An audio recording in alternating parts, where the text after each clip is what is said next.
Hey everyone, What If Fan here, bringing you another exciting part of What If Ichigo awoke his true powers to save his mother. You can find the fanfic title and the original author's name on my Patreon page. Make sure to check it out and show them some love. If you enjoy the video, don't forget to like, subscribe, and ring that notification bell so you never miss an upload. Also check out my Patreon channel for early releases of all the series, where you can find all the series released one day ahead of YouTube. Alright, let's jump into it. Chapter 16, The Game Begins. With Ichigo's group. The group of 7 flew through the empty sky in the sphere of spirit power, heading straight for the dome of Siriitii. They focused on their tasks, their upcoming battles, their goals. Yurio and Chad said they had something to do for Kisuke, and Orihime offered to go with them. Tatsuki said that there was someone that she wanted to meet for herself, and Ichigo had to find Yamamoto, and Ganju refused to abandon his new family member. They agreed to split up when they enter Siriitii, allowing the others to perform their tasks and create as much disruption as they could, turning unwanted attention on some to others. Yamamoto. Ichigo silently prayed. Please, listen to reason and what I have to say. They collided with the barrier, fighting against the spirit-dispelling force of the Sekiseki stone against the Ryushukaku sphere. The two forces struggled until Ichigo stomped down on their shield and forced their way through. This unfortunately cracked the barrier and it dispelled the moment they got in the Siriitii. In a way, I should have seen this coming. Ichigo mumbled before a whirlwind of energy tried to throw them all over. Chad dove straight out, becoming engulfed in flames as he fell towards Siriitii with his mission in mind. Yurio and Orihime held on long enough before falling out, Yuria controlling their descent with his Hirenkyaku. Tatsuki jumped out with a smile on her face the second she saw her target, leaving Ichigo with his teacher and cousin, before the blast separated Yoruichi from them as well.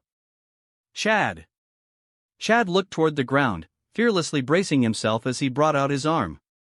No longer decorated with white and magenta lines, but an intricate pattern on a black arm with a long protrusion at his shoulder.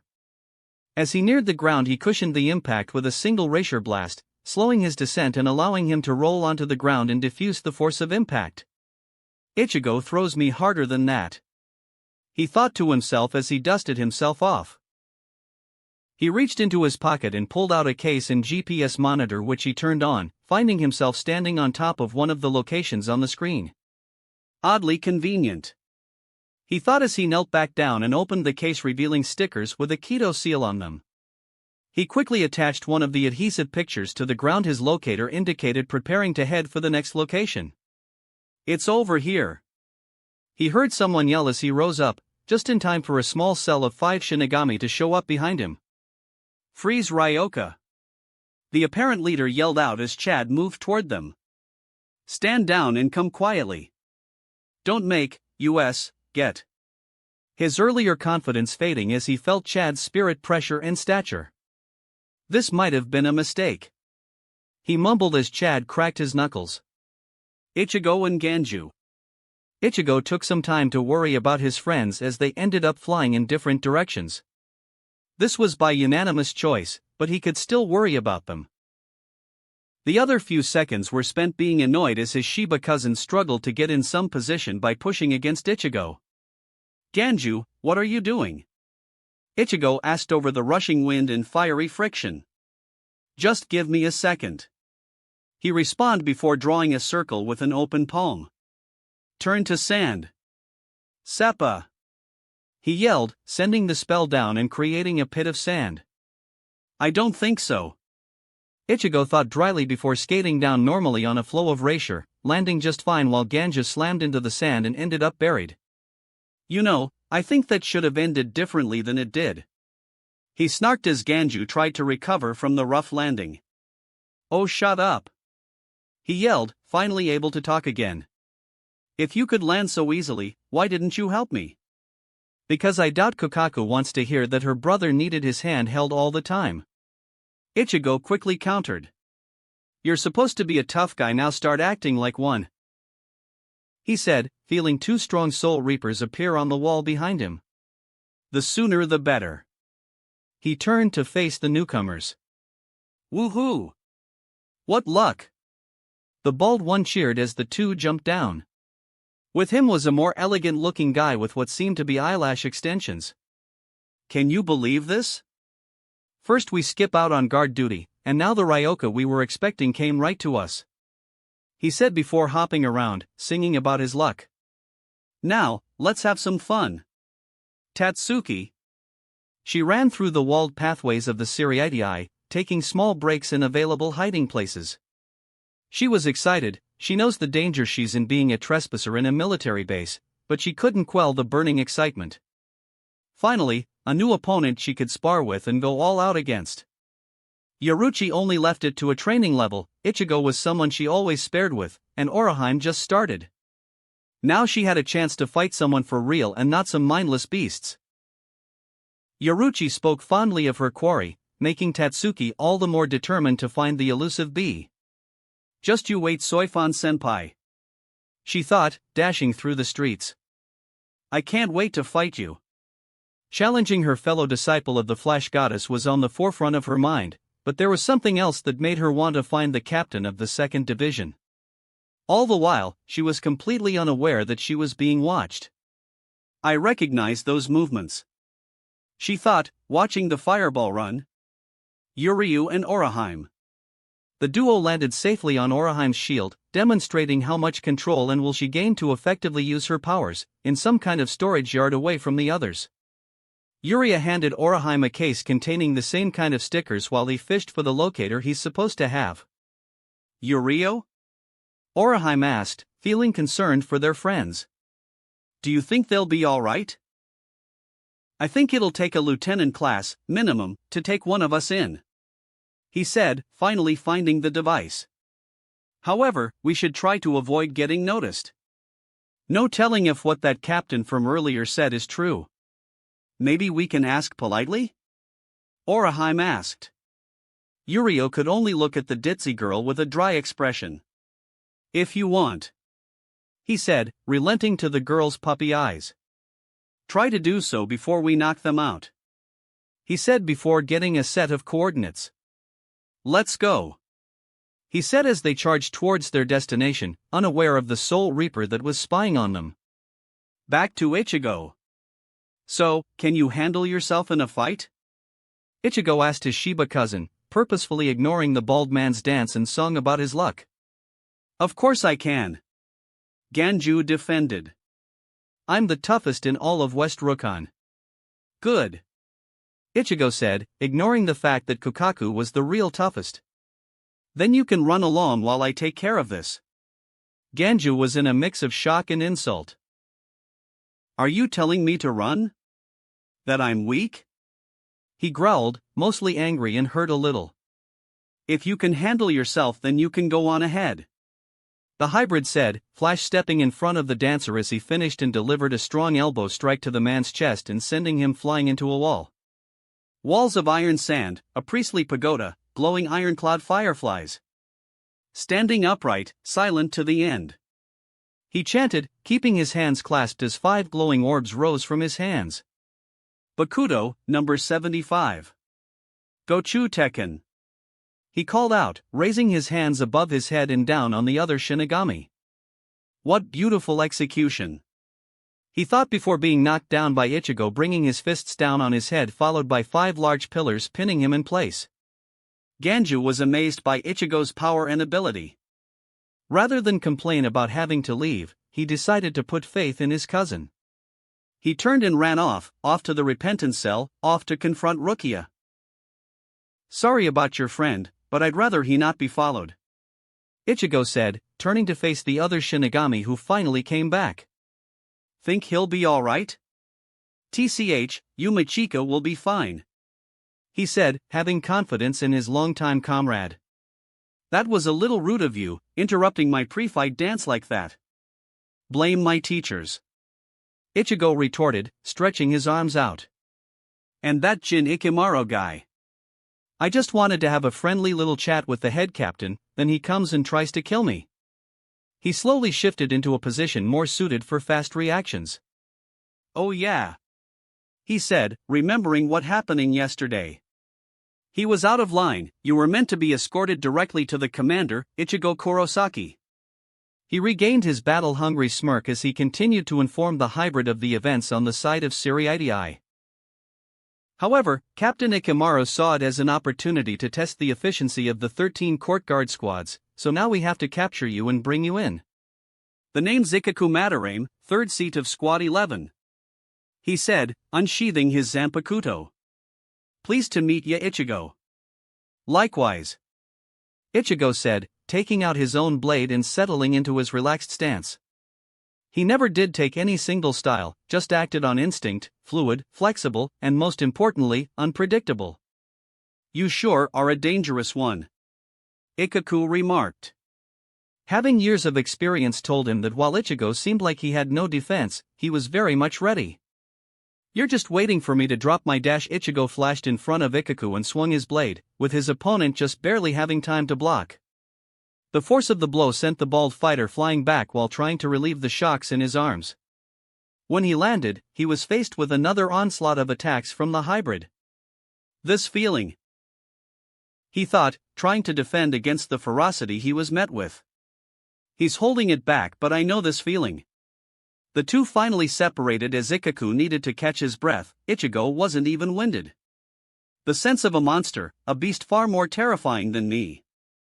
Through Ichigo's calm and stoic facade, Ikaku saw a version that was grinning savagely at the prospect of a challenge. He's like Captain Zaraki.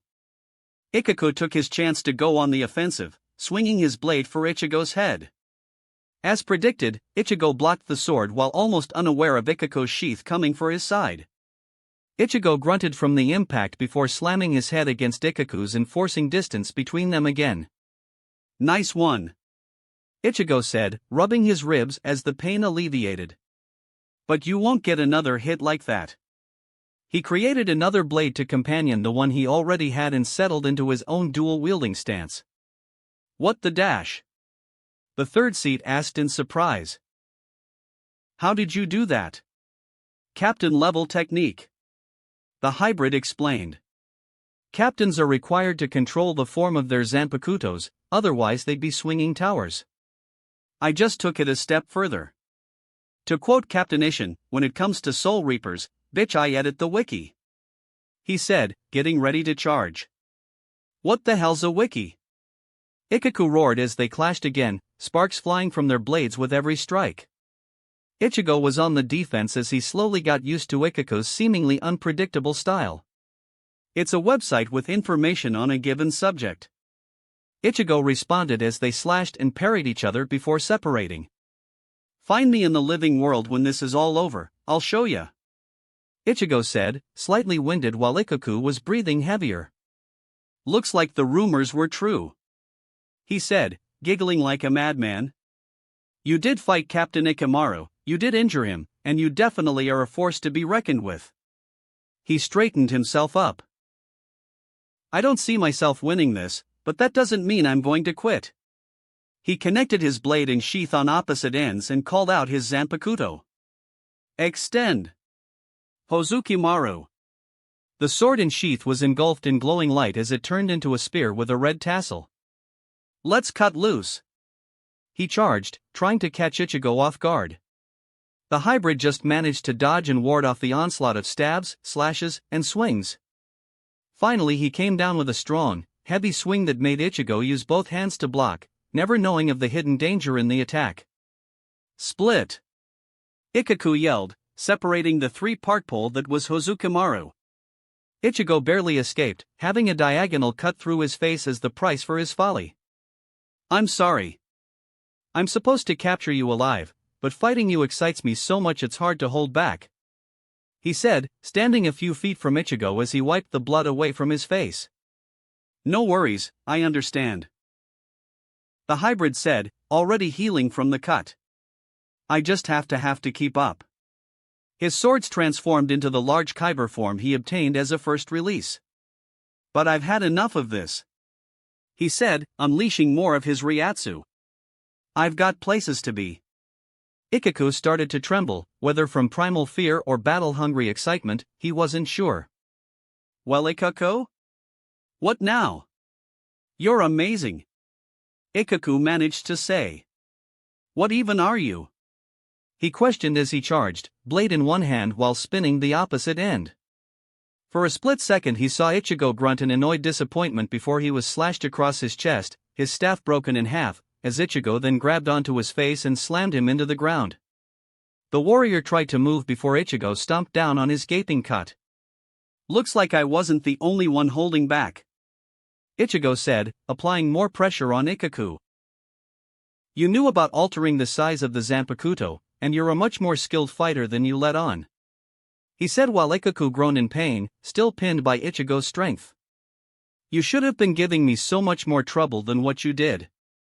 The hybrid removed his foot and hauled the third seat to eye level. Why did you hold back? You knew?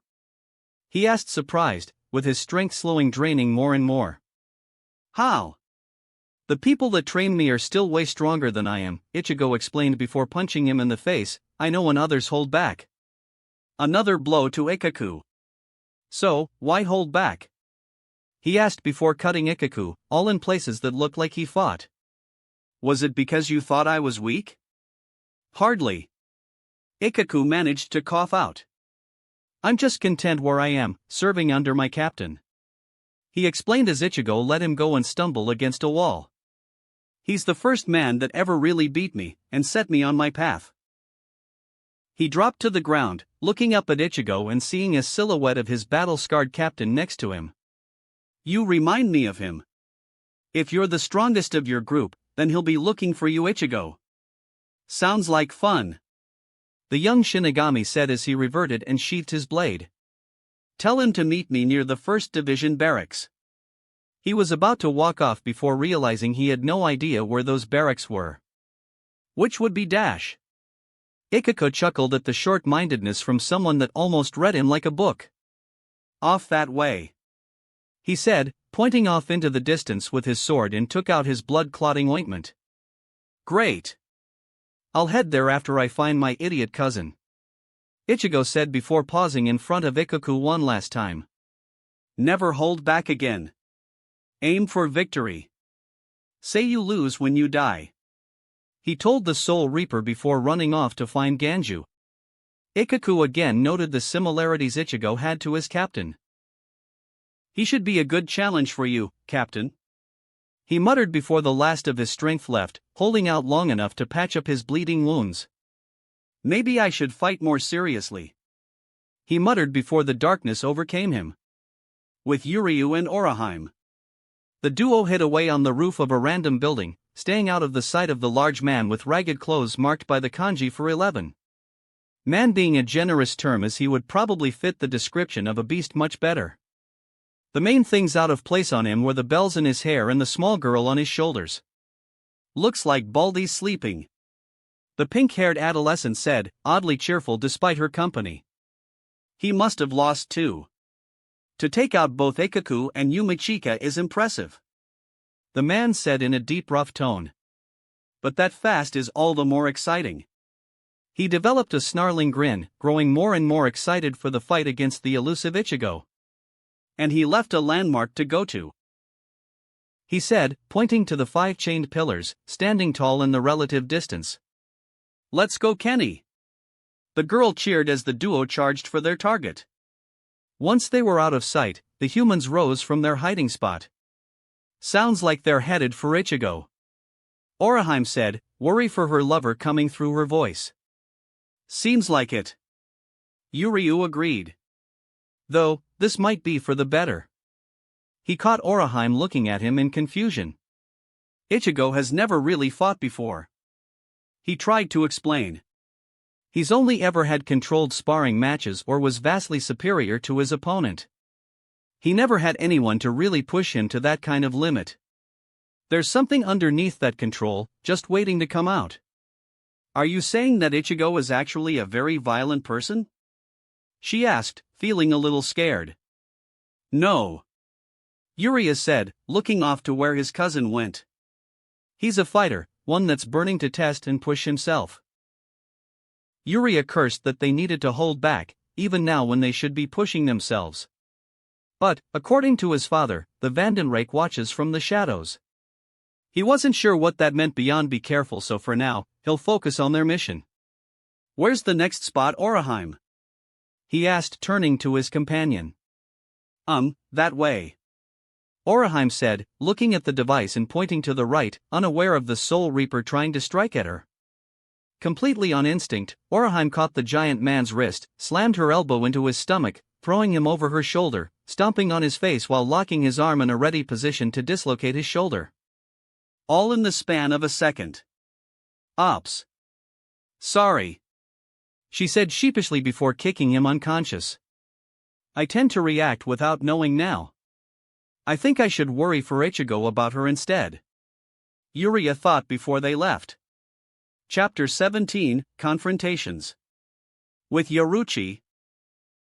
The black-haired feline made her way from rooftop to rooftop, keeping a watchful eye and sense on her young charges.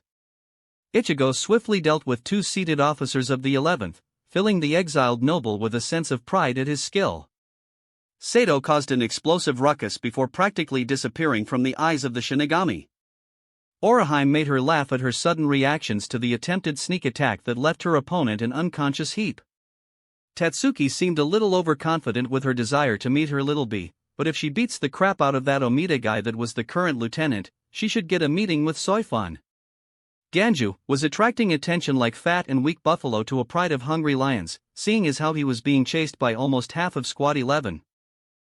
I understand your enthusiasm, little fireball, Yoruchi thought to herself as she continued to watch them, but you don't become a Black Ops head by being careless. She then saw Ichigo catch up to Ganju, and promptly crushed the nameless Soul Reapers in a second. I just hope Kokaku won't be too harsh on that idiot. Ichigo is setting a rather high bar. She sweat dropped. It was then she noticed something interesting. Mayuri Karatsuchi and Kenpachi Zaraki were both heading toward the same place. Now what are you two doing? She questioned before following them. With Ichigo. Ganju. Ichigo started, feeling a slight headache, looking down on his cousin from the pile of Shinigami he sat on. I left you alone for, maybe 5 minutes. What the hell happened? He roared, gesturing to the group that was previously chasing the Shiba man, all of whom were beaten and unconscious. Well, Ganju scratched the back of his head nervously. I was running, but these guys just showed up out of dash. Why the hell were you just running around? Don't you even know what stealth means? As the two Shibas argued over logical sense and manliness, they were unaware of the small, weak-looking combat medic that accidentally stumbled upon their location, until said Shinigami tripped and screamed. This caught their attention as they went over to the poor kid. What a pathetic-looking Soul Reaper. Ganju said, looking down on the guy with his chin-length brunette hair, small frame, and a medical bag on his body. Almost makes you feel sorry. Ichigo remarked before helping the guy up. Hey, what's your name? Hanataro Yamada. He said, and used to such kindness from strangers. I'm a member of Squad. For he then screamed at the realization that he was in front of enemies, and one of them fought a captain on even ground. He was about to turn and run before Ichigo grabbed him by the shoulder. You mind giving us directions to where Rookie is being held? Ichigo asked the trembling medic in his kind older brother tone, which immediately helped Hanataro calm down enough to make rational decisions again. Sure. Aren't you Ichigo Kurosaki? Ichigo nodded in response, getting Hanataro to brighten up. Rukia told me so much about you. Come on, I'll show you the way. He cheered out, running off knowing that the two could catch up to him. He was always assigned janitorial duties by other Soul Reapers, but he never minded it. During the 2 weeks of Rukia's detainment in the Squad CXS barracks, he met the petite beauty and talked with her. She told him about the man known as Ichigo, and he developed an idolized image of him as a hero, and hopefully as a friend. He was eager to make a good first impression by helping him out. The cousins shrugged at each other, having no other leads but to follow. Ichigo decided to keep with them until someone else showed up that could escort the two. They seemed less than capable of their own protection. Squad 4 Hospital. Yoruchi watched, finding amusement in Kuratsuchi's anger at the silent third seat of the 11th squad. She understood now why Urahara teased him as much as he did. It was hilarious. You expect me to believe that even though you fought him, you have absolutely nothing important to tell me. The psychotic clown growled, feeling his intelligence insulted that he would believe such a lie, or his ego for being denied anything useful on a possible research specimen. Nothing to tell you. Ichigo simply said. I know not his end goals or anything about him or his allies. He defeated me with superior speed, strength, and skill. Nothing you'd understand. Insolent little dash. Kuratsuchi growled, raising his hand to punish Ichigo for his insults. Yoruchi nearly jumped in, until the mad scientist's wrist was caught in the crushing grip of Zaraki. I don't believe you're entitled to punish members of other squads, Mayuri. He calmly threatened, making the Squad 12 captain re-evaluate his options. Fine. He conceded, pulling his hand free from the berserker. You finish his interrogation. I have other matters to attend to. With the psycho out of the room, Yoruchi relaxed and continued her observations. So you managed to fight Ichigo and you end up beaten and bloodied. Zaraki stated before adopting an excited smirk. Is he strong? Very. Ichigo responded. He almost reminded me of when we first met, Captain. When I warned him about you, he merely said to meet him at the 1st Division barracks. He keeps it down, but he craves a challenge all the same. He turned to the scarred man. I don't know if you can beat him. Fine with me. Zaraki said, keeping that bloodlust and thrill. It's been too long since my blood boiled like this. He turned and left his third in command to his recovery. His pink-haired lieutenant soon joined him. So where to now, Kenny? Yuichiro asked, feeling the scarred man's excitement affecting her as well. Are we going to find Ichigo? Ichigo will come to us, he said, already running to Squad 1's barracks. And then, I have a grand fight, he yelled before laughing manically. Lieutenants meeting. Renji and most of his fellow lieutenants listened as the latest report was delivered. Almost all of Squad 11 was out of commission, with several other seated officers being taken out with relative ease. Looks like there's actually some validity to Captain Ikimura's actions, thought Renji. This is embarrassing for the Gotei 13. Just how much stronger are you, Ichigo? Continued sightings of one of the Ryoka heading for the 2nd Division barracks. The man delivering the report announced. They think they can challenge me?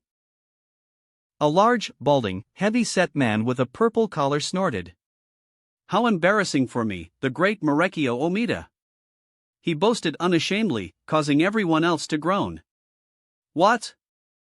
Finishing out the report, sightings of Ichigo confirms that he's making his way to the repentance cell, with one other and Squad 4 member, Hanataro Yamada, acting as their guide. Best case scenario. He continued with his report while Renji had heard what he wanted and made his way to intercept Ichigo. With Ichigo, they followed Hanataro through the sewer system that led to the closest they could get to the repentance cell.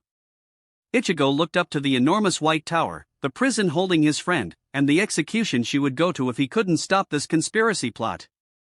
He then felt the familiar presence from earlier that month, one of the men that took Rukia away. It's been a while, Renji Abarai, Ichigo said, casually, unconcerned with the lieutenant who was walking towards him and his group. Yes, it has, Ichigo Kurosaki, the tattooed man said, following his captain's advice of not underestimating the Ryoka this time.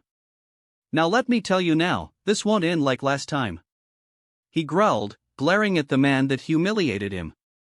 A look Ichigo returned. Yeah, it won't, he agreed before walking off toward where Ichigo said that the 1st Division was located. Escort Ganju to Rukia, let him have his talk with her and he'll turn himself in. I have a meeting with the head captain and I'm late enough as it is. Hanataro and Ganju could only look on in surprise. A lieutenant-class Soul Reaper, and Ichigo was acting as if he was no threat. Renji's own surprise quickly shifted to more anger. Are you running away? He yelled at the hybrid. Do you think I'm weaker than you? Let me tell you now, Ichigo, captains and lieutenants dash. Captains and lieutenants are required to have their Ryatsu limited when they go to the world of the living, Ichigo stated at the same time, silencing Renji again. In Soul Society, that restriction doesn't exist and they are 5 times stronger than otherwise. I know Rinji. He turned to look Rinji dead in the eyes. But I'm not going to bother fighting someone with such a weak resolve. He prepared to continue on his way. Don't you dare dash. Rinji began before a beam of pale light shot just an inch from his neck. Renji stood in shock, feeling his skin burn and blister from the heat of a nameless Byakurai that demonstrated a clear message. I've gotten much stronger, and I'm resolved in my actions. A point made with the amount of destruction that single beam caused. I could feel the conflict in your soul from the day we met. Ichigo told him, lowering his smoking hand. You never wanted to do anything to harm Rukia. I don't know your past together, but until you end that conflict you will never be able to beat me, he said, before continuing on his way. Renji dropped to his knees, beaten yet again, and treated like a pathetic rookie for the first time in a while. He was deaf and blind to the world, unaware of Hanataro applying first aid to his burns, as Ichigo's words echoed into his memories of the past 2 weeks. He realized he wanted to help Rukia, believing that beating Ichigo could influence that in any way. He wanted to defeat his captain, the man that took her away and made them drift apart. But most of all, he wanted to redeem himself for being a terrible friend. He did nothing to stop them from losing their connection, didn't even object in the slightest to her arrest, and blamed someone else when he was mad with himself. He made his plans and did as Ichigo told him, finding a place to rest for the remainder of the night before meeting with Rukia. Ichigo! He yelled, before the hybrid disappeared from sight. Please! Save Rukia! Ichigo said nothing before vanishing in a burst of speed. With Tatsuki, around the same time. Finally! The martial artist thought to herself, reaching the headquarters of the second squad of the Shinigami.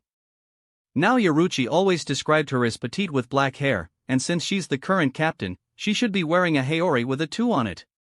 Or maybe I can force her out of hiding by beating the crap out of the idiots that have been following me. She yelled out and letting the ninjas of the Onmitsukido, the covert police of Soul Society, know she knew they were following her. Little by little, they began to reveal themselves, with Marekio standing tall and proud.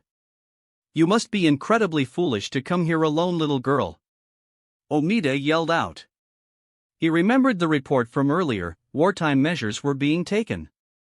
The forces of the Siriitii could no longer allow these human brats to keep showing them up.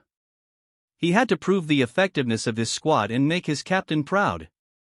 I, Lieutenant Marekio Omida, will show you your dash. He tried to say before Tatsuki slammed her knee into his face, resulting in a loud crunch that came from a broken nose. She then kicked him in the stomach, using that momentum to flip over him and threw him into the hard tile stones of the roof of the building they were on. She then locked his arms in place and swiftly dislocated them, finishing with a swift punch to his temple and knocking him out. Time! She yelled out to no one in particular. 2.5 seconds. Someone muttered out, surprised by the ferocity and efficiency she displayed. Damn, too slow. Tatsuki cursed. But whatever, you lot think this'll piss off your captain enough to come out? She asked, standing on top of the unconscious heap that was a lieutenant. If anything, you did me a favor. She turned and came face to face with the petite black-haired captain of Squad 2. I'm Soifan, captain of Squad 2. Surrender peacefully, Ryoka. She commanded in a no-nonsense way. Tatsuki met that with a determined grin. Oh, I know who you are already. Tatsuki said, jumping off of the oaf. Name's Tatsuki Arisawa, and I'm here for one thing. She immediately bowed before the captain while clasping her hands. Please spar with me. For the first time in a long while, Soifan was caught off guard and stared at the human in shock. Ha? She so eloquently asked, trying to make some sense of the situation before her. Out of all the Ryoka, only 2 are permitted to fight captains. Tatsuki explained. I'm not one of them, but I really want to fight you. It's been forever since I had a chance to really test my skills. If you let me spar with you, I'll surrender immediately after. Soifan racked her brain, trying to figure this out. She's used to surprise attacks at night, poisons in her food and drinks, all-out ambushes, everything except for a sincere, upfront, sparring match request from an enemy. This was a new one for her. Well, she said, some logical part of her mind still trying to catch up. You did assault and embarrass my lieutenant in front of the entire squad. Oh please, that guy is seriously your lieutenant? Tatsuki chuckled, getting up out of her bow. That bloated, flashy idiot is the honest-to-God lieutenant of the 2nd Division? Did he buy his way up the ladder, because no one's standards are that low? As much as I'd like to agree with you, he actually did earn his station. Now it was Tatsuki's turn to be completely shocked. Yeah, his method is to act like a boastful, egotistical idiot that only got his position through money to drop his opponent's guard. There was a pause between the two martial artists. Soifan's expression went back to normal while Tatsuki was still bug-eyed. It is a legitimate strategy, but not one I approve of. It gets really annoying. I'm sorry, Captain Nut. Omida managed to groan out, having finally come to. Shut up, idiot. Only to be silenced again by the girls kicking him like a soccer ball shot out of a cannon. They shared a glance before giggling. I like you, Arisawa. Soifan told her. You've earned that sparring match, she said before dropping to the ground and removing her haori, revealing her sleeveless and backless uniform. But when I've had enough, I will end it, she said with a smirk. Fine with me, Tatsuki called out with a grin, dropping down to join her. I'll even tell you a secret I bet you're dying to know. With Ichigo. He made his way towards the old man, risking a slight headache with a single pesquisa pulse to get a general direction and location. He found his target and charged toward who he expected was Yamamoto with determination, refusing any more detours, settling for only necessary delays instead. He expected Zaraki to be waiting for him, which could help his discussion with the commander to go much smoother if he was in no real condition to fight. That was the current plan anyway. Go to the 1st Division barracks, fight Zaraki, talk to Yamamoto, and expose Aizen somehow. It was supposed to be simple. But there was always a chance for a plan to hit a roadblock. He felt that roadblock and knew that this couldn't be avoided, so he dropped down and came face to face with his opponent. Hello, Ichigo Kurosaki, said the man. I'm the captain of Squad 5, Sosuke Aizen. Chapter 18, Framed Crescent Moon. Soifan vs. Tatsuki. The sky in the realm of Passed on Souls was on fire with the light of the setting sun. The two martial artists stood a few feet apart from the other, waiting for the start of the fight. A brave soul among the patrol corps volunteered to referee the battle between the Hornet and Fireball. Rules stood as when one of them admits defeat, or was rendered incapable of fighting. No blades, no Kido, just martial arts. The women just kept their confident smirks as they wait, though Soifan remained calm and focused while Tatsuki could barely contain her excitement. Off to the side, with the rest of the Onmatsukido, the appointed official raised his arm. Begin! He yelled, bringing his arm down swiftly. The two charged at each other, Tatsuki throwing the first punch which Soifan caught and deflected it. Managing to use that shift in balance, Tatsuki continued a furious assault of punches and kicks to her senior disciple of the Flash Goddess. Soifan kept her focus and seemingly danced around every attack, dodging or deflecting every blow with relative ease. Once she had a clear opening she struck, slamming her palms against Tatsuki's midsection and sent her back several feet. First blood, she quipped, Tatsuki already steadying herself. Ready for more? I'd be disappointed if you gave up now. She just disappeared in a burst of Shuanpa and slammed her foot into Soifan with similar results. Don't worry, I can take a hit. She returned as Soifan uncrossed her arms from blocking the near sudden attack. Keep this up and I'll make you my new lieutenant. The captain returned, pleased with the promise her challenger displayed. They again charged at each other and became locked in another exchange of blows, each one as unrelenting as the last to display their skills in bare-handed combat. It went on like that until the petite captain caught Tatsuki's wrist and twisted around to put her in an arm lock, pinning her right arm helplessly against her back. Not to seem rude, Tatsuki groaned out in pain, but I'd rather not go against my boyfriend and join the enemy. We're still on opposing sides, remember? Maybe so, but it's only a matter of time till you're all captured," she said, putting more pressure on Tatsuki's arm and forcing the girl to her knees. "You said it yourself, only two of you are supposed to be strong enough to fight captains." Tatsuki regained her smirk as she felt her hand press against the small captain's stomach. "Yeah, but that doesn't mean I'm a slouch either. Doesn't that burn, by the way?" she asked, igniting her rapier in her fist and summoning her fire. Soifan jumped back in surprise and released Tatsuki, who kicked her legs out from under her and tried to slam her burning fist into the Onmitsukido commander's stomach. She was met only with stone as Soifan escaped at the last second. "We agreed on no Kido," Soifan growled, analyzing the mysterious ability her opponent displayed as her other fist ignited. "But that's not Kido, is it?" The two returned to their stances in preparation of the next assault. "You're so much better than me," Tatsuki defended, not the least bit bothered by her flames. "I needed an ace up my sleeve." She charged at the hornet, the fires in her hands roaring as they flew through the air to find their target with every strike. So much heat in such a small flame, Soifan thought as she dodged through the assault.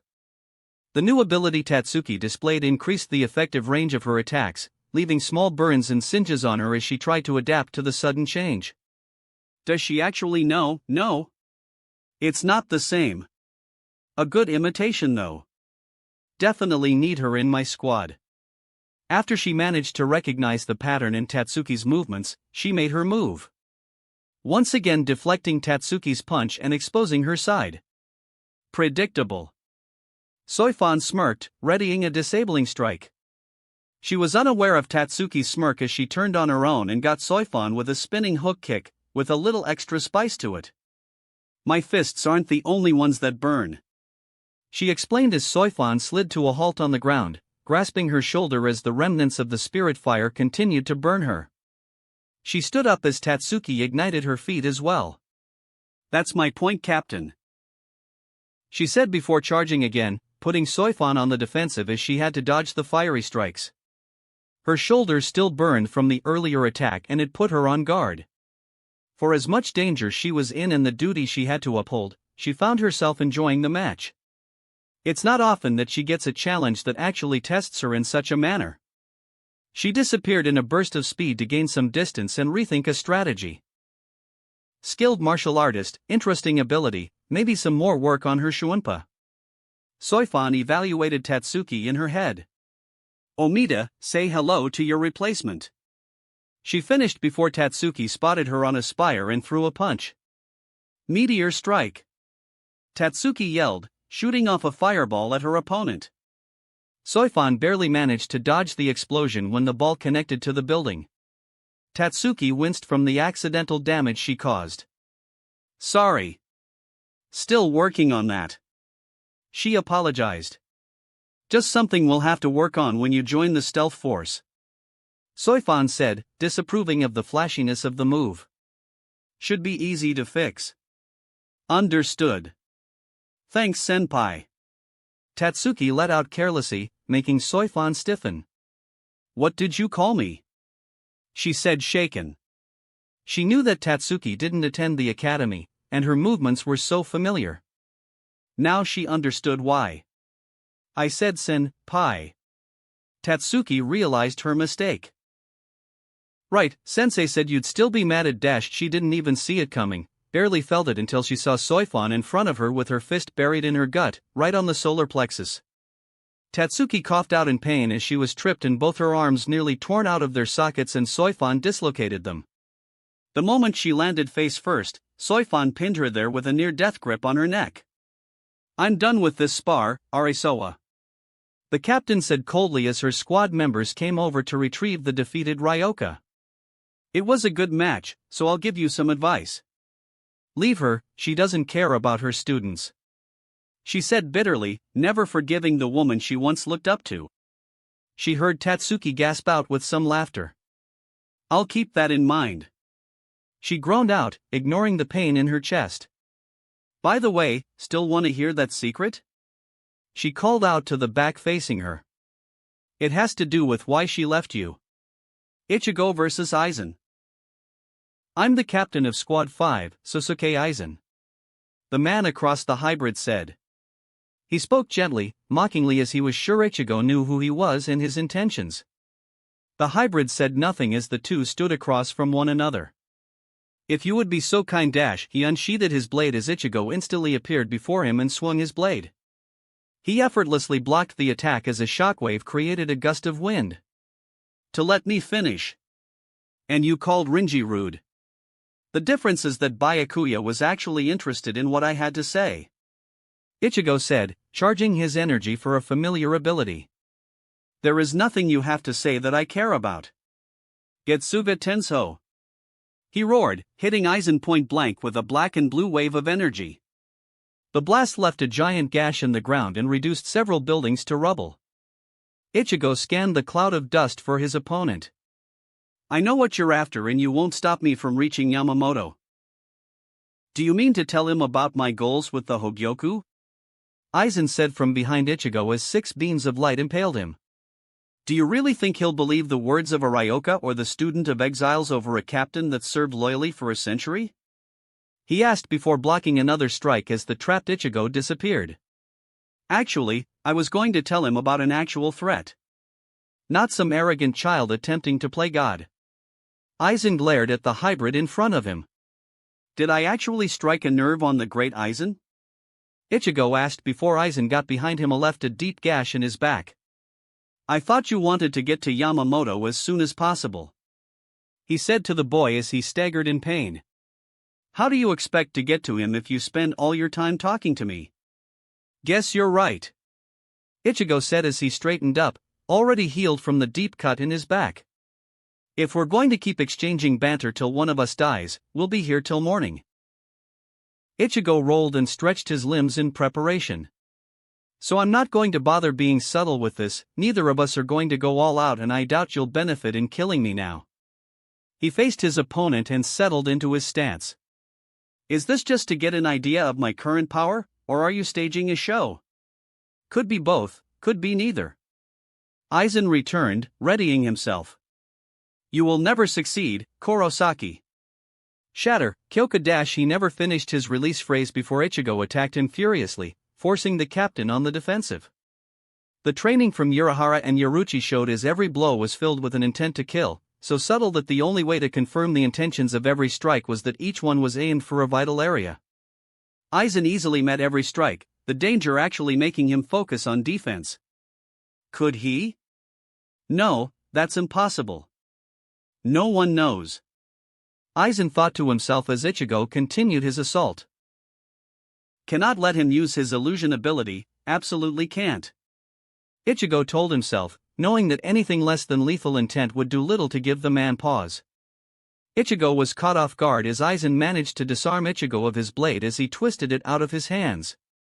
Left with his bare fists, Ichigo increased his speed suddenly and struck Aizen in the chest with a palm attack. Aizen attempted to get some distance but Ichigo stayed inside his guard, doing his best to disable or at least crush his throat.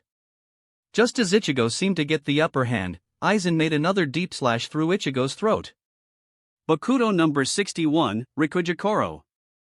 Aizen recited, trapping the boy with the rods of light again. Foolish boy. All those years of preparation, all that training, all of it amounting to nothing. Even with me holding back. What a disappointment you turned out to be. He closed his eyes in shame at the display of Ichigo's abilities, secretly hoping for him to prove him wrong. He opened his eyes to see Ichigo in front of him with his arm glowing in concentrated racior. Getsuga! Ichigo yelled, striking Aizen in the chest with a fist and blast of racior, sending him back several feet. Not lightening up, he aimed his palm at the man again with a ball of crackling energy ready. Heido number 63, Rikoho. He fired the blast of energy at the man as he ended up buried in rubble. Like I said, Ichigo growled as he summoned his sword back to him, you will not stop me, Aizen. He released the first form of his blade and raised it up for next attack. Getsuga Tensho. He roared, sending a wave of his destructive power at the man, destroying everything in its path. He grunted, feeling himself losing to his bloodlust. No.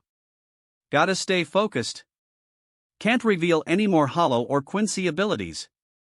He yelled to himself, trying to suppress his inner beast. Not bad, he heard from behind his eyes and sunk his blade into his body, but you are still too weak. Hado number 11, Suzuri Raiden. He said, sending millions of volts of spirit electricity through Ichigo's body. The hybrid could only drop to his knees helplessly as his muscles clenched and his fries from the inside. I was hoping that you would be an ultimate being, capable of standing at my side in the end. But you have proven weak, feeble. Maybe, next time I try, I will use one of your sisters to birth my creation. Aizen mused, purposefully goading the hybrid. The worst part was that Ichigo knew that was his goal, but he didn't care. Don't you dare! Ichigo roared, forcing himself up and uppercutting Aizen with all his strength. Ichigo's veins were glowing and bulging out with his eyes shifting colors and his ryatsu flaring about his body. He rocketed toward Aizen, creating 3 separate speed clones that each attacked the captain. The man flew higher until he felt a bind around his body. He found a rope of light binding him as Ichigo ripped him toward the ground. As they neared, Ichigo grabbed hold of him and used the momentum to spin them around and threw the manipulator into the ground at a greater velocity. As soon as Aizen collided with the ground, Ichigo aimed his palms again for another Kido spell. Ye Lord! Mask of blood and flesh, all creation, flutter of wings, ye who bears the name of man. Inferno and pandemonium, the sea barrier surges, march on to the south. Hado number 31, Shikao. Ichigo chanted, creating a massive fireball. A fine display of power, but not enough. Aizen thought before shielding himself with a danku, holding off the majority of Ichigo's fireball. After the blast ended, he saw over 100 more appearing everywhere above him and shooting down like rain. That's a new one. Aizen idly thought before the punishing bombardment slammed into his barrier, eventually breaking it. Ichigo landed on the ground, almost 100 feet away. Shatter, Kyokusuajetsu dash he attempted before feeling himself get impaled and shot back into another building, this one collapsing on top of him. Ichigo's blade retracting to a normal length. In retrospect, Ichigo panted as he finally calmed down, this was a really bad idea. He looked down at his bloodied sword, now returned to its sealed state for that final attack.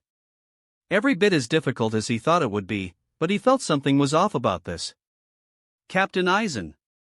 He heard a woman scream. He turned to saw a petite distraught girl, looking at where Aizen last was before turning to glare at the hybrid. You murderer! Ah crap! He whispered as he saw more lieutenants reveal themselves in the pale moonlight, all looking at him in shock. He tried to figure a way out while ignoring a sudden itch in his body. With Aizen. That boy is definitely something. He said, focusing his Kido into healing the wound in his side. He's able to mix and blend his abilities to frightening extents. Generating Reisher platforms as a focus for Kido, mixing Sonido and Shuunpa, concentrating his Reisher through his own body? Ichigo, you will be a fascinating being. He ceased his spell as he finally healed from his stab wound. Didn't expect him to mimic Jin's Shirkai like that. Maybe I should have gotten to you first. No matter.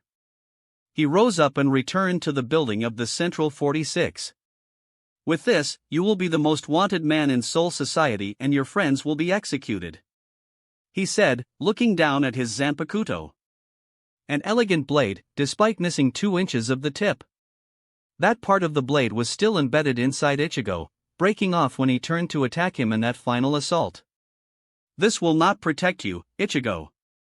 The other captains will kill you for me. With Kenpachi and Yamamoto. Wow, Kenny. Ichi must be really strong. Yuichiro exclaimed from her captain's shoulder. The scarred man could only grin in anticipation. Yeah, that definitely looks like a worthwhile fight. The Kenpachi said in his ever-gravely voice. Do you not care that he killed Captain Aizen? The old commander by his side asked. When Zaraki heard of where he could expect to meet his chosen opponent, he made his way into Yamamoto's barracks and settled down, waiting patiently for Ichigo to arrive. The old man allowed it, as he figured the simplistic nature of the bloodthirsty fighter might inspire some revelation to some of his questions. I couldn't give a damn who dies. That just means they were weak," he said, completely without care. "Though it does surprise me." Aizen said that he wanted to help save that Kachiki girl and he was going to do everything to help do that. You'd think Ichigo would take him up on that offer. Indeed. Yamamoto mused. Ichigo Kurosaki. When you and your friends were attacked with the intent of capture, you defeated them without killing them. Aizen finds you and tries to help you, you kill him in cold blood. What is happening? He questioned as he enjoyed the rest of his tea. Chapter 19, Recovery and Reactions. With Ichigo. The orange-haired warrior stood there, in the pale light of the moon amidst the wreckage and rubble of his clash with the captain. He wasn't aware of the gathering audience or even what they saw. His knowledge about Aizen's abilities were simply that of illusions, not the extent of it. He surveyed the soul reapers surrounding him, the distraught petite girl with her hair in a bun, a man with a tattoo of 69 on his face, another wearing sunglasses with a thin mustache, a third with long blonde hair covering an eye, a woman with wavy blonde hair and huge yasets, and Jin Ikamara with a shorter white-haired boy wearing an haori. 2 captains, one of which tried to kill me earlier. He thought to himself as he analyzed his situation, noting the badges on the others' arms. Along with 5 lieutenants. Ichigo felt the stress of the earlier fight seep into his body, making him feel weaker and weaker. Can I talk my way out of this? You murderer! The petite girl screamed, charging at him with hate in her eyes. Guess not. He realized with finality as the girl called out her blade, turning it into a multi-pronged sword on fire. When she got within 5 feet of him, however, he stopped her cold in her tracks with a large hand wrapped tightly around her neck. I need to get out of here, that fight took too much out of me. He tightened his grip as she struggled feebly in his hand, already weakening from the cut-off blood flow to her brain. He loosened his grip when she stopped struggling, leaving her only unconscious. It did not look good to the others watching this. Momo! He heard them cry out as he let the girl down as gently and quickly as possible. He barely had enough time to avoid the spinning twin-sided scythe blade, causing him to jump away from the down girl. You bastard! The man with the tattoo called out. Guessing Aizen had them under his illusion before the fight. He tried to focus while dodging the blades as the lieutenant charged at him with both Kusarigama poles while the Yakuza man attacked him with a large scimitar blade that had a pick below the tip. Both were relentless in their attacks, making Ichigo bend and weave through their attacks, unaware of the blonde lieutenant's chanting of a Kido spell.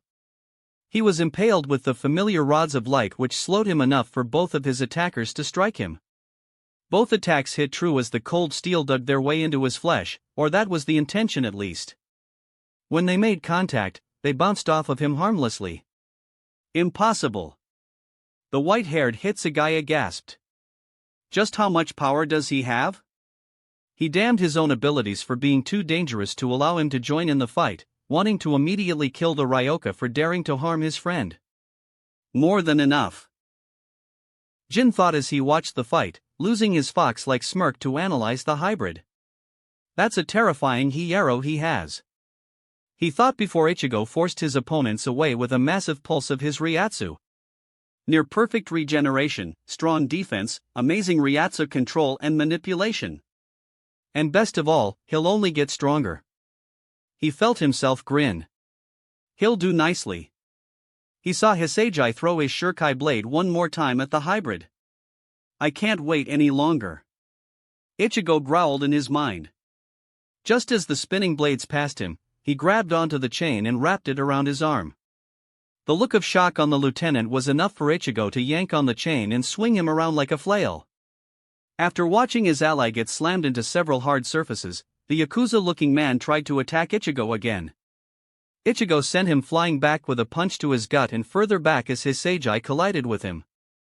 Hado number 11, Suzuri Raiden. He whispered, sending an electric current through the chain and turning the two into light bulbs. Raise your head, Wabasuk. He heard from behind him. He released Zangetsu in time to turn and block a relentless assault from the Squad 3 lieutenant and his hook-shaped blade. When he backed off, Ichigo nearly collapsed at the sudden change of weight in his sword. My blade doubles the weight of anything it strikes.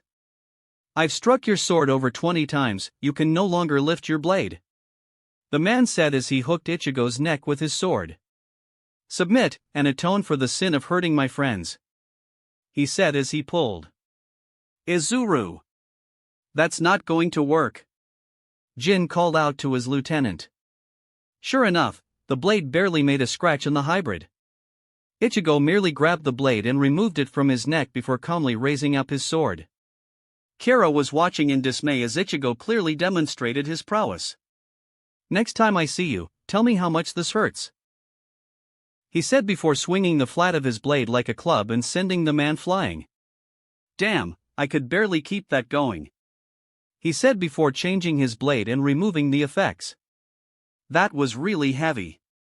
Sit upon the frosted heavens, Hirenmaru, the child captain called out. In the midst of the onslaught against the hybrid, his lieutenant Ranjiku managed to pull his childhood friend Momo out of harm's way. With the other lieutenants out of his range, he and Ikamaru could now get involved. He sent a few of his ice dragons down on the lone Ryoka. He saw Ichigo scan the area and seemed relieved that he was alone. He saw a dark red ball of energy coalesce in his hand. Is that a dash, he thought in confusion before Ichigo thrust his hand at him and unleashed the torrent of power? Bakudo number 39, Enkozen. Jin yelled out, getting in front of his colleague with a round orange shield before Ichigo's Zero destroyed the dragons and blast even them away. Is he already at the level of an Espada? Jin wondered, thinking back to Aizen's army and comparing the powers of the two.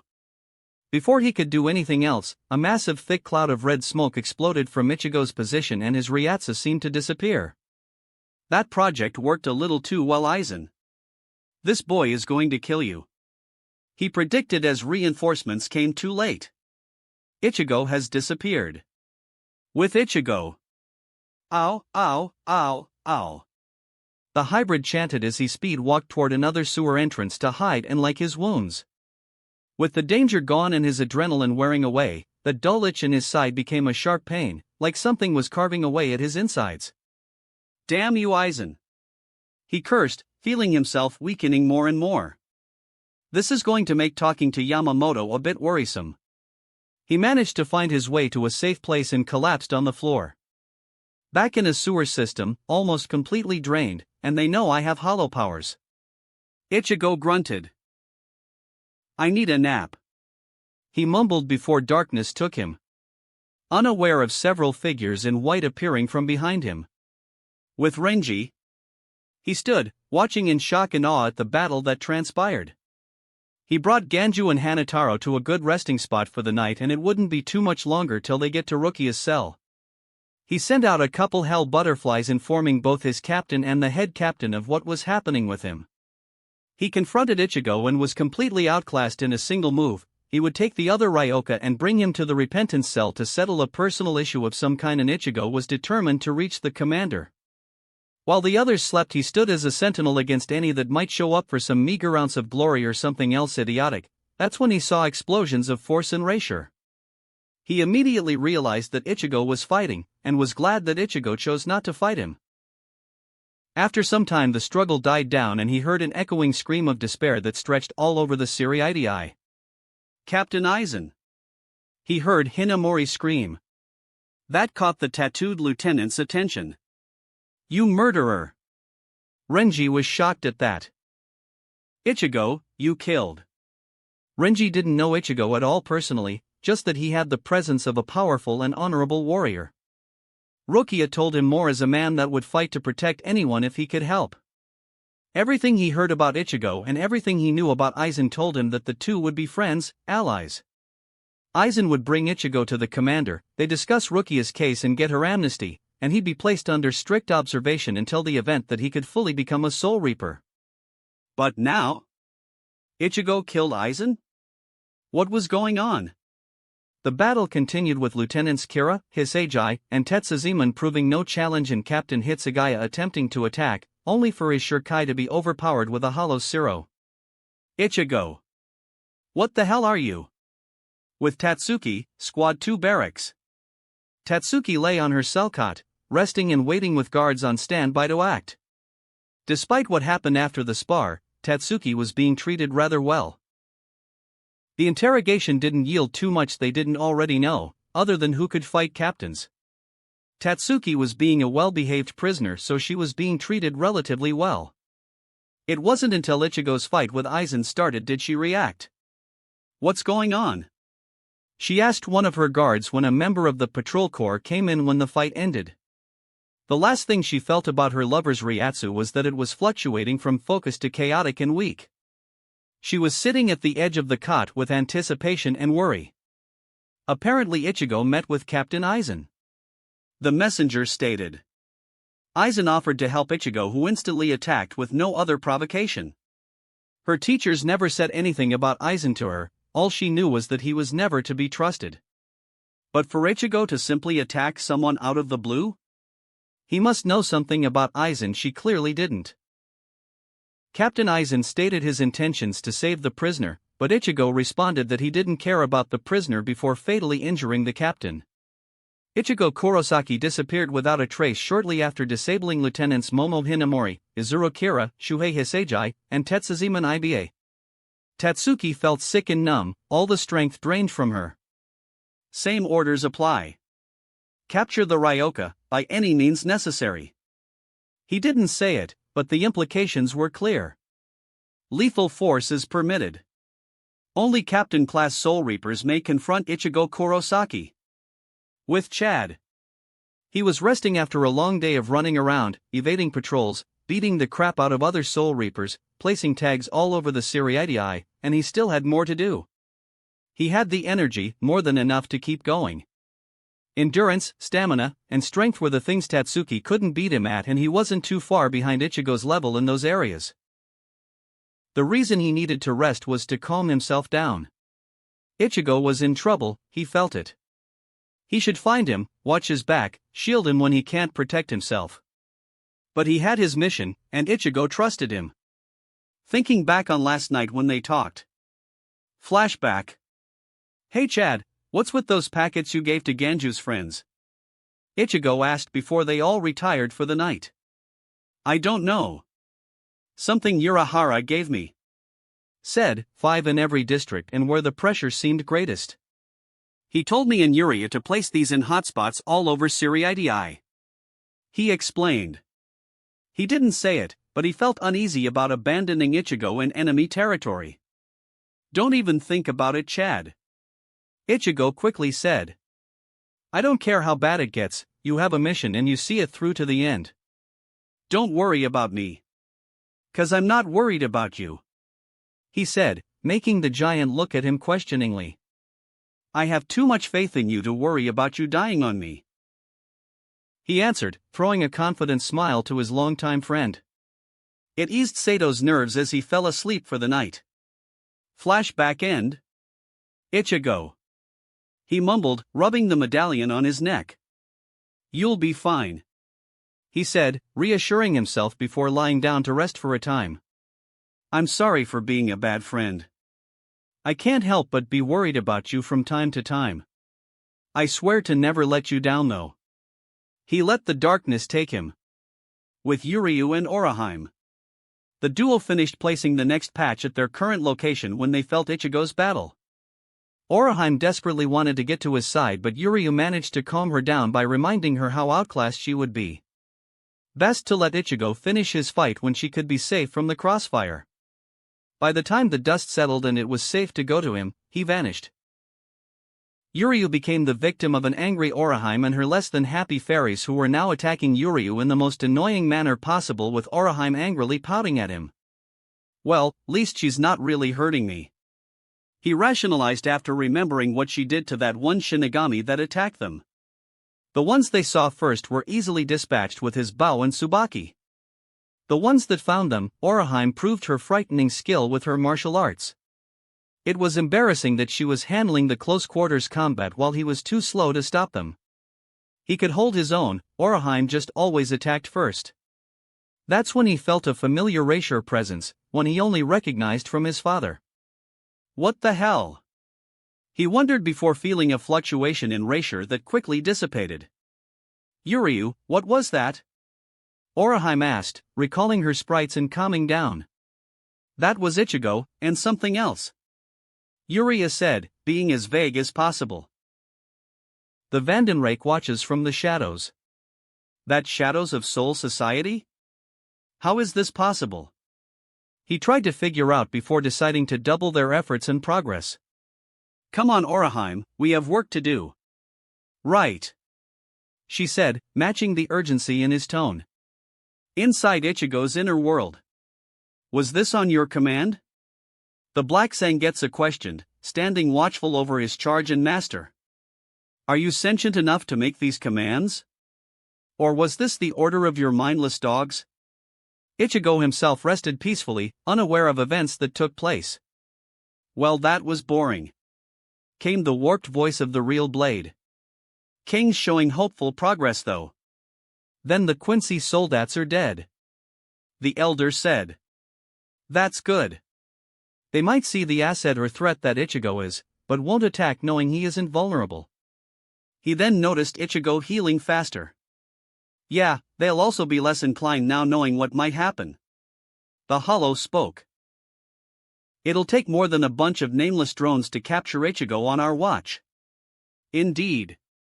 The old man said, watching Ichigo awaken from his slumber.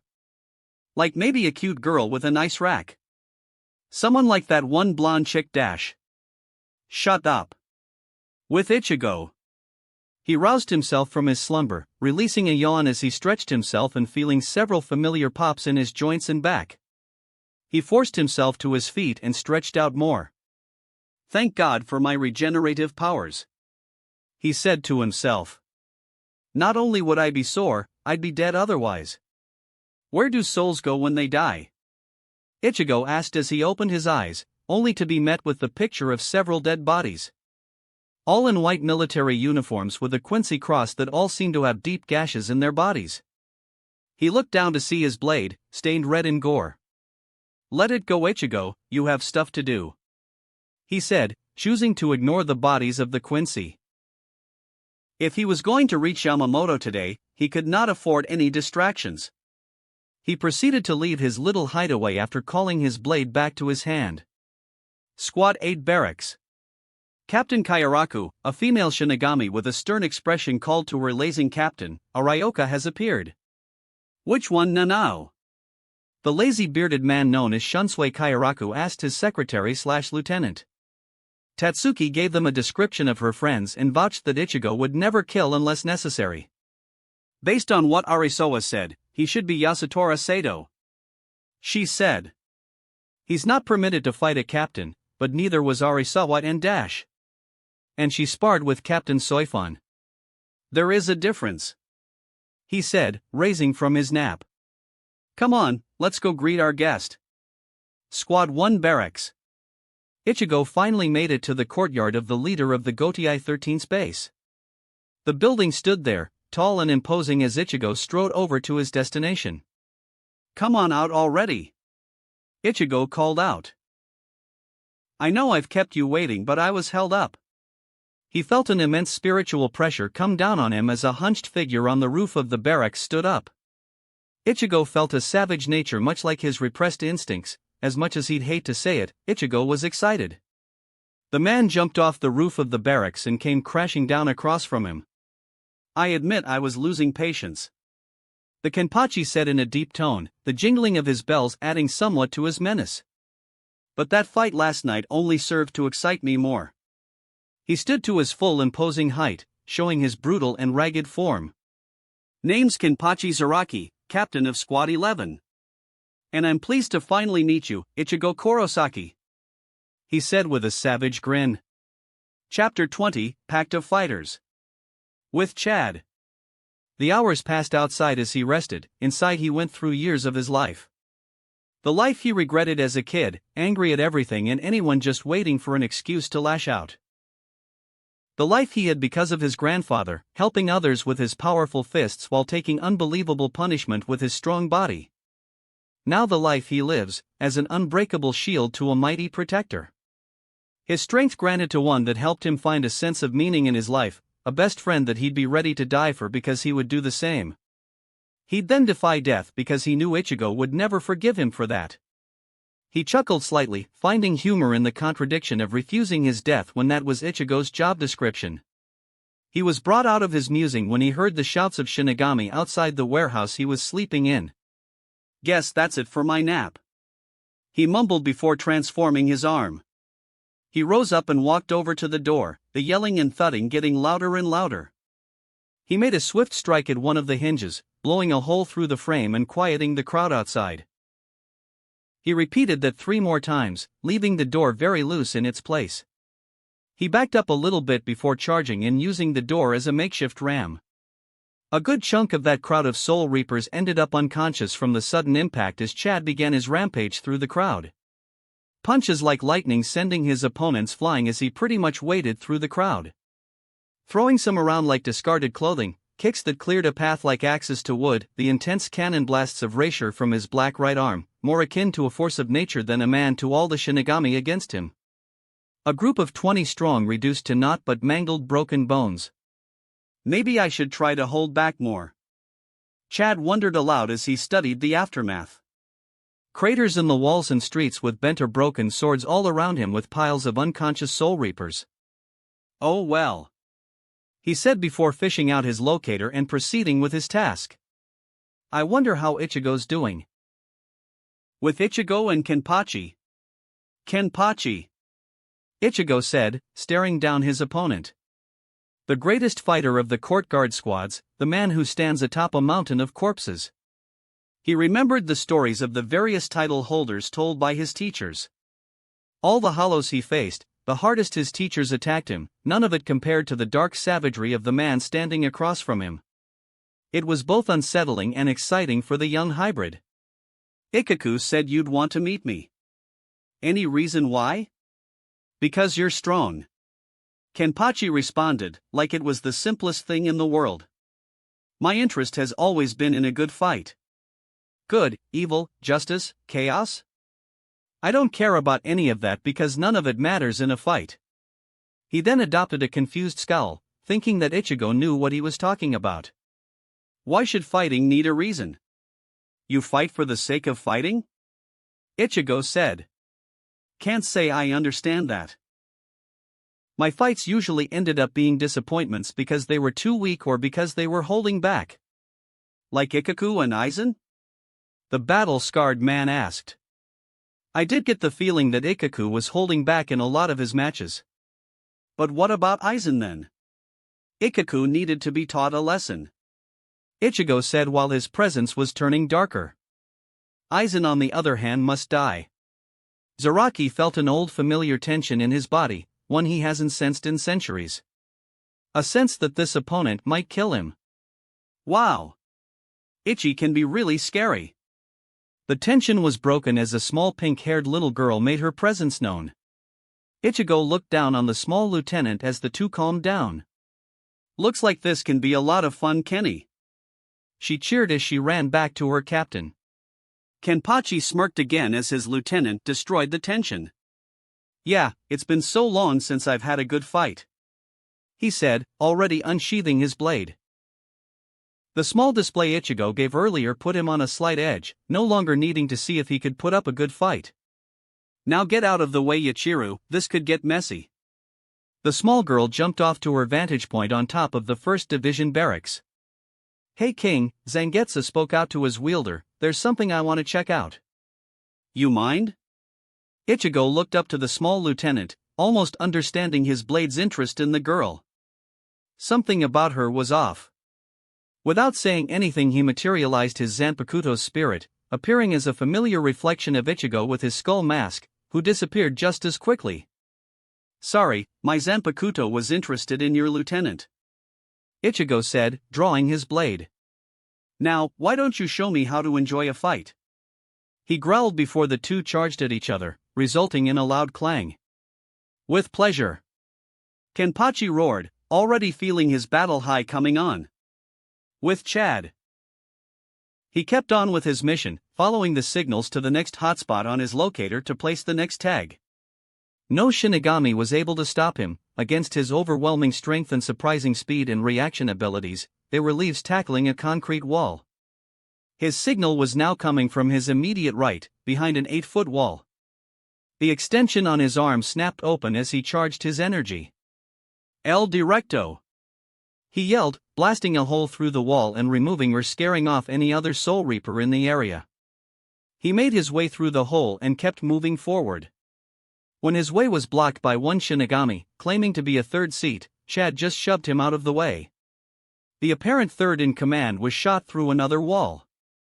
He only stopped when he saw the flower petals and a man in a flowery kimono with a straw hat. "Hello there, Yasutora Sato," the man said in a cheerful, lazy manner. "I am Shunsui Kayaraku, captain of Squad 8. The two continued to stare at each other, Kayaraku with a smile against Chad's passive expression. All the while, flower petals kept falling, or was being tossed around by the female secretary Soul Reaper above them. "Hey, Nanao!" the captain called. "The moments passed, you can stop now." She just kept on tossing. "Nanao! Can you hear me? My sweet Nanao!" Lovely little Nana dash, she dumped the rest of the petals on him with no tact, annoyance clearly showing on her face. "Does this happen often?" Sato asked as Kayaraku got out of the pile. "Yeah, she's just shy is all," he said, brushing off the remaining flower petals. "So, what now? Since you know my name, I'm guessing you know that I'm also not supposed to fight captains." Shunsui smiled and nodded. "How is Tatsuki?" "She's fine. Quite popular with the members of the second squad for her martial arts skill. But there's some things I wanted to ask you, Yasutora Sato," he said, gaining a sense of seriousness about him. Chad immediately had his guard up in case he needed to run or defend himself. "Will you join me for a drink?" the captain said with a smile, pulling out a jug of sake with 2 small cups. After the initial shock wore off, he relaxed again but was still ready to move. "Come on, it's a lovely day. Just sit down and have a few drinks while we chat," Shunsui said. "Sorry, but no," Sato said, earning a surprised look from the captain. "I appreciate the offer, but I'm underage. I'm not supposed to drink any alcohol." Kayaraku let out a sigh of disappointment. "Well, that's a shame. This is some good stuff too." The two again just stood and waited as time passed. "My lieutenant makes excellent tea," the captain offered. "That works," Chad said as he dispelled his power and sat across from the captain. "No. Could you be a dear and get us some tea and snacks?" he asked his stern lieutenant, who just disappeared after shooting him a glare. "Why do you have to be so cold, my sweet Nanao?" he cried with anime tears running down his face. "Can you explain to me the current situation, Mr. Kayaraku?" Chad asked, seeing as he had nothing else to do. He remembered hearing about Shunsui Kayaraku as one of the oldest captains of the 13 squads. Above all, a man that he did not want to make an enemy of. "You mean with your friends?" the captain clarified, getting a serious nod from the giant. "Capture, dead or alive. Ichigo Kurosaki is considered a captain's only target. So whatever it is your friend has to say to old man Yama, it better be good," he said while they sensed a sudden burst of Ryatsu. "Zangetsu and Yuichiro. That guy has no idea, does he?" the Hollow Blade asked the child sitting at his side. Their gaze fixed on the hybrid and the berserker as they struggled against one another. The clashing of their blades were enough to be an orchestra of battle. "Nope, he doesn't," Yuichiro said with a melancholic smile. "All he cares about is fighting, nothing else really matters," she explained to her companion. "He understands himself perfectly and I help him with what he wants. If he wants to cripple himself so badly that he's just a shell of his real power, then that's fine. I've gotten used to him doing that. But because of all that, he's the closest to understanding himself. Even if he's blind to see it." Zangetsu finished, seeing a close parallel between Ichigo and Kenpachi. The battle-hungry warrior was simplistic and chose to ignore what was right in front of him. The hybrid was complex but tackled it head-on. On was already powerful but was holding back, while the other had unlimited potential and had to earn it. "Zaraki will lose in the end," The white spirit said just as Ichigo was starting to get sloppy in their fight. Ichigo's too stubborn to die. Ichigo versus Kenpachi. The fight was even when it started. Slashes, blocks, stabs, dodges, clashes and grunts between the two as they struggled, showcasing their skills. Ichigo was fast but Kenpachi was experienced. No matter how he went at him, Kenpachi had a dodge or block ready. Unfortunately, something else was happening that affected Ichigo's performance. Ichigo was used to his opponents being level-headed or in fear of him. This man thrived on the feeling he was getting from fighting Ichigo. It wasn't like when Ichigo fought Zangetsu because he knew his blade. The man across from him, the Kenpachi, was a savage beast that killed for sport, and he was getting stronger as the fight went on. It started to unnerve the hybrid and got slashed across his chest. Ah damn! He cursed as the burning pain rang out from the tear on his chest. A shallow cut, but it was not healing as quickly due to the blade fragments still in his back. Zaraki came on him with another attack, which Ichigo blocked but was overpowered as the chipped blade dug into his flesh. What the hell is wrong with me? He yelled out as the captain continued to cut and slash him. The damage was minimal but was building up. What's wrong, Ichigo? Kenpachi growled, feeling a level of disappointment in his enemy. I thought you wanted to learn how to enjoy fighting. Why are you cowering now? Ichigo froze, the battle-scarred man's words ringing in his ears. He hadn't been afraid since Urahara and Yoruchi drilled killing intent into his skull. He fought Aizen with the intention of. Wait, no I didn't. Ichigo realized. Aizen's goal was to spread chaos among the Soul Reapers. Everyone else was trying to capture me. Why is this affecting me so much? Even he isn't supposed to try to kill me, right? Ichigo struggled with the idea, feeling that if he wasn't careful with Zaraki then he was going to die. Regeneration just wouldn't work if he was cut in half. On the surface, Ichigo and Zaraki were pretty even, but there was more hidden deep within. A monster hiding underneath the battle-hungry warrior, that's what had the protector on edge. His mistake was fighting Zaraki like a man, when he needed to be more like a beast. Steeling himself, Ichigo did the best thing he could to calm himself down. What are you? The captain asked as Ichigo punched himself in the face with a loud resounding crack. Kenpachi could only watch as Ichigo took several breaths, each one becoming more and more even as he brought himself back to reality. Sorry, lost my nerve for a bit. Ichigo said, his injuries already healing. I wanted you to show me how to enjoy a fight, and you did. Ichigo's Ryatsu took on a noticeable shift to a more hollow-like one, fully aware of his audience. I was too focused. I just need to let myself go. He said as his eyes shifted. I promise to give you what you want. He said, glaring at the man with his black and gold eyes. Next thing Kenpachi knew, Ichigo was in front of him making a long cut across his chest. Ichigo had a manic grin on his face, which matched Kenpachi's own. That's it. He said before their blades clashed once again. This is what I was hoping for. He started laughing as they continued their fight. This continued as they both struck at the other, trying to come out on top. Both were in tatters and blood as their blades continued to find their marks. This is the best. Kenpachi yelled as his cut through Ichigo's shoulder, who left a dangerous mark on Kenpachi's neck. They separated as Zaraki continued to laugh. Thank you, Ichigo. Thank you for existing. Never have I come across someone like you. He said through his laughter. There has only been one other person that has made me feel this way. No, you might even eclipse that. He stopped laughing, keeping that manic smile. I can't give you anything but my full effort, Ichigo. Let's go. He ripped off his eye patch and unleashed his Ryatsu. All over the Siriitii, people felt this battle. With Yoruchi. Ichigo. She thought, watching the two behemoths clash. Be careful. Squad 4 barracks.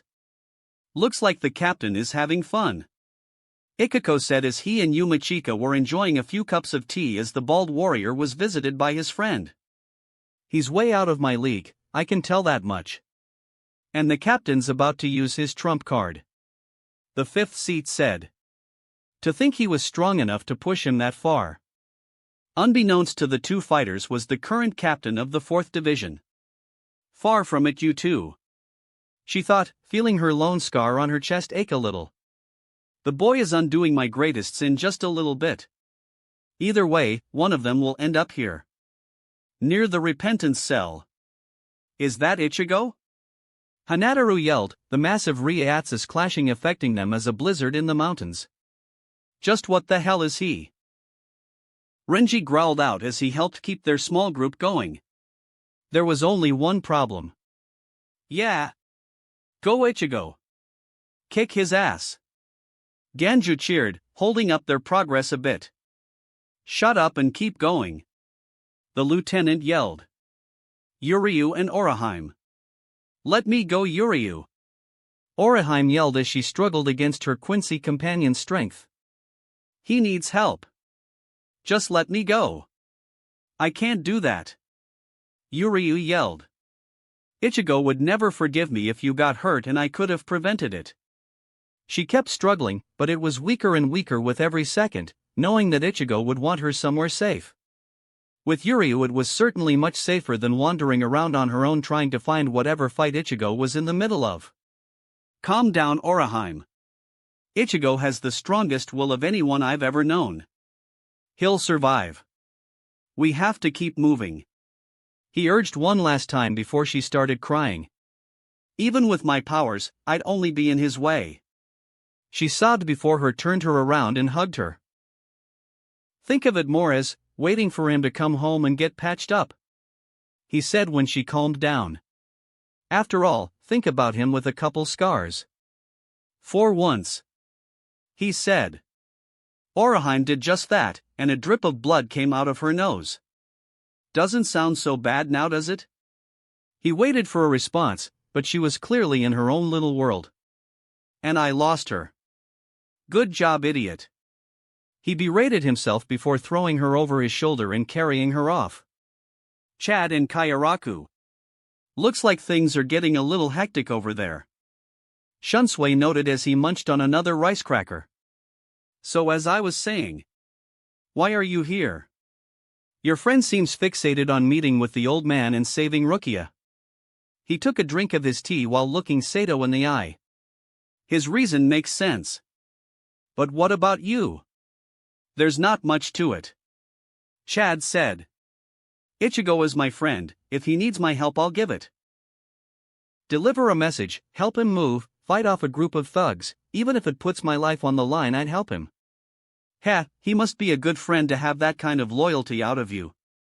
Kairaku noted, thinking of his own best friend in his sickly captain. To be completely honest, Kairaku, if he didn't tell me to not fight a losing battle, we'd be fighting right now. This earned a look from the lazy captain. Ichigo swore to me that if there was anything I'd give my life for, then so would he. All he asked was that I do the same. It's a meeting that gave me purpose. The captain burst out laughing in noticeable cheer. Then I'll have to thank him for this nice conversation. He reached out and laid a hand on his shoulder. You're a good man, Yasutora Sato. It's a shame I have to put you in the detention cell. You have your duties, I had mine, Chad said as they finished their picnic. With Tatsuki. Come on. I've got restraints on and I'm still beating you. Tatsuki yelled out, jumping around with fantastic agility while wearing cuffs on her wrists and ankles, kicking and punching various members of the 2nd Division. She had enough favor with Soifan to keep up her martial arts skills, but only under strict supervision. Most of the squad took it to mean, the ones that get to watch are fine, everyone else needs to improve. There were only 5 people watching, excluding the lieutenant who was turned into Tatsuki's punching bag as a result of his embarrassing defeat. Tatsuki needed the distraction, feeling Ichigo's fight was putting her on edge as well. Ichigo, if you die, I'm gonna be pissed, she thought before jumping and kicking another guy in the head. You win, then I'm getting that sexy nurse outfit I found. Zangetsu and Yuichiro. Ichigo seems like a good guy, Yuichiro said with a smile, almost envious of the protector. Yeah. Zaraki is going to say something stupid soon, Zangetsu bluntly said. With Ichigo and Zaraki. Fine.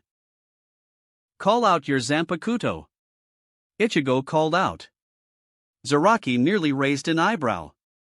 My Zanpakuto doesn't have a name, he bluntly said, destroying the mood of the fight. What? Ichigo dryly asked. He thought he saw Zangetsu give himself a tired facepalm. My spiritual pressure is so great that no seal can contain it. This is the true form of my Zanpakuto, he declared. You are a captain of the Gotei 13, telling me you have no connection to your blade, despite X number of years, decades even, of using it. Ichigo tried to clarify. Zanpakuto are simply weapons for killing, that's all there is to it. He defended ignorantly. Even if they do have spirits of their own, they are simply tools of battle. Is he for real? Ichigo asked himself as he felt his eye twitch. The look in Zaraki's eyes told him that he believed what he was saying. Zangetsu! Ichigo called out, making his blade turn and his spirit appear at his side. Yep? The hollow blade asked, just as irritated. I'm going to start hurting him now, I don't know if I'll stop. Ichigo almost growled out. Mask? Zangetsu asked, concerned about how far this was going to go. I honestly do not care at this point, he said before a black vortex of erasure consumed the both of them. When it calmed down, it revealed Ichigo with his red and white hollow mask. Playtime's over, Zaraki, he said before spinning his blade by the cloth. I'm ending this. Ending? Zaraki laughed. This is just getting start. He was interrupted by Ichigo's massive blade slamming into his stomach and sending him flying with a deep slash. The blade returned to Ichigo's hand as he spun it again. He said he's releasing his full power, but even now it's steadily increasing to match my own. Ichigo observed, sensing the growing power in the Kenpachi. Zaraki soon got back up, his psychotic smile still on his face. What's happening?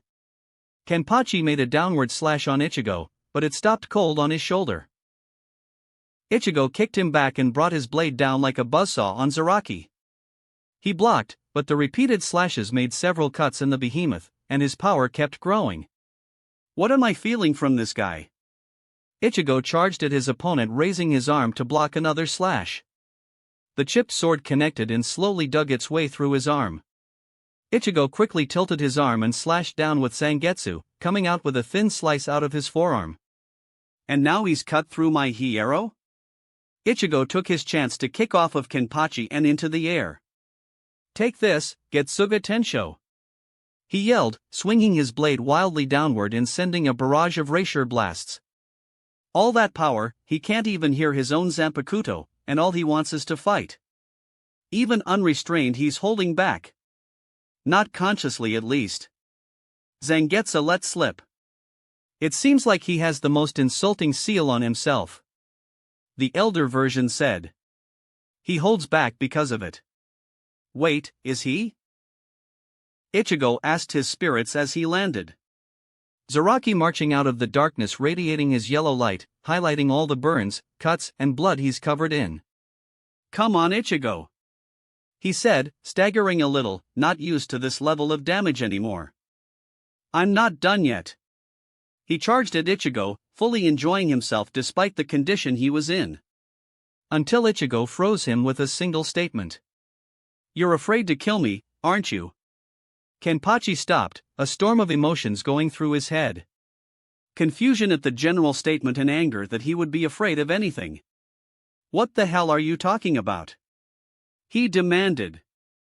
Who could possibly be afraid to kill their enemy? I killed hundreds for fun, so why should I be afraid of another's blood staining my sword? You said it yourself, you thank me for existing. Ichigo explained, dispelling his mask.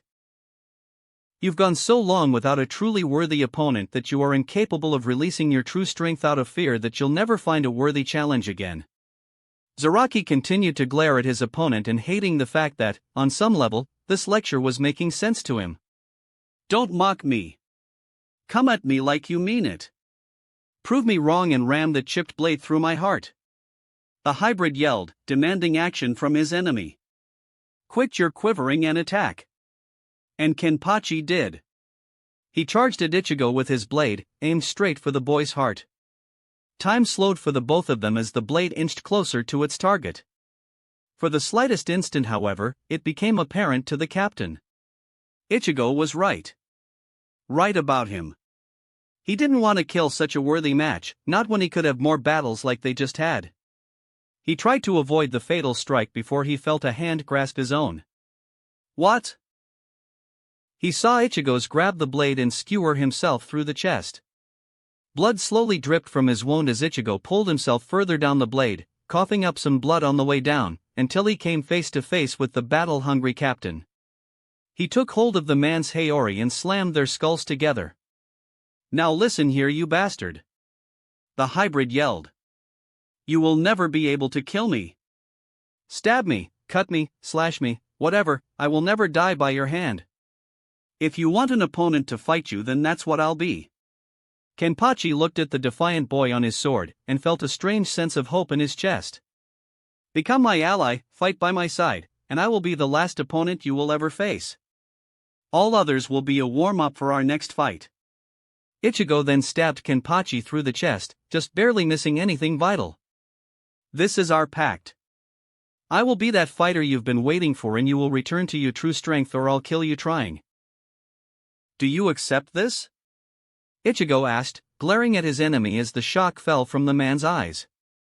Slowly he began laughing excitedly, striking terror in many hearts as the unbridled joy of Zaraki filled the air. Very well then, Ichigo, I accept. He whispered with tears of happiness streaming down his face. It was a new feeling for him, hope that he finally found someone on his level. And he liked it. Ichigo pried out the sword from Zaraki and threw him to the side, before blasting him away with a point-blank Siro.